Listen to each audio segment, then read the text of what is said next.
It's lovely to wake up and clean sheets. That's the best thing about staying here. This place used to have paying guests. Some were celebrities. My room is really nice. I think so anyway. I have my own bathroom, fresh towels and a comfy bed. So, how come the likes of me, as my mother used to say, is staying in a swanky hotel? Well, my name's Sinead and I was homeless.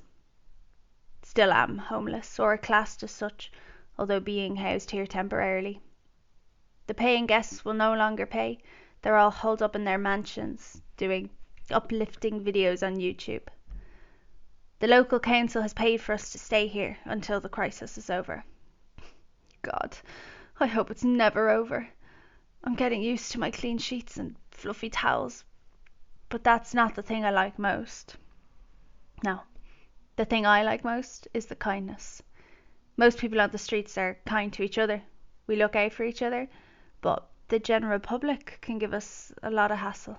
Or worse, just ignore us. Do you know how it feels to be sitting there next to your sleeping bag on maybe Oxford Street and watch people rush by? They look so busy and their lives seem so full. It makes me sad to feel invisible, not to have shopping to do or a husband and kids to get back to. So, now there's Martin, the hotel manager. He wasn't sure at first about having us as paying guests. He told me once we got to know each other.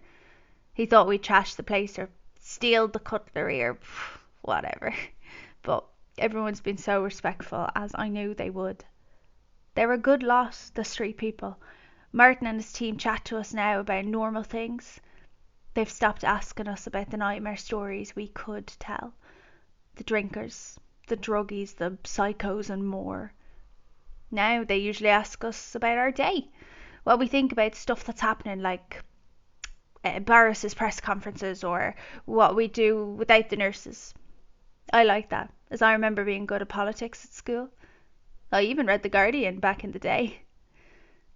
I was in care, you see, and my foster carers were nice. My real family were nice too, apart from our stepdad, who was one of the reasons I came into care. Mum was nice when she was sober. Never knew Dad, but I knew he chose my name. He's from Cork, in Ireland. He wanted me to have an Irish name, and I'm proud of that, but I don't know where he is now. Maybe one day I'll go to Ireland to trace my roots. Maybe. So I was in care in Hackney, a nice family, but when I got to about 14, I started to feel really angry. The anger, it built up inside me like a volcano, and then I'd explode. My carers, they just got on my nerves for being normal, and I thought of them as shallow. That wasn't fair, but they never really got the Irish thing. Irish people are complicated and soulful. Sometimes we need to be left alone, but instead they'd try to cheer me up, and that got on my nerves. Can't really explain it. It felt like they didn't get me. So one day they said they want to be gone, and a few days later I got put in a children's home. I left that place when I was 17 and was given a room in a travel lodge. I stayed 2 weeks, got bored out of my mind and left. By that stage I'd met Derek. Class A in every way, if you know what I mean. I can't remember the last few years.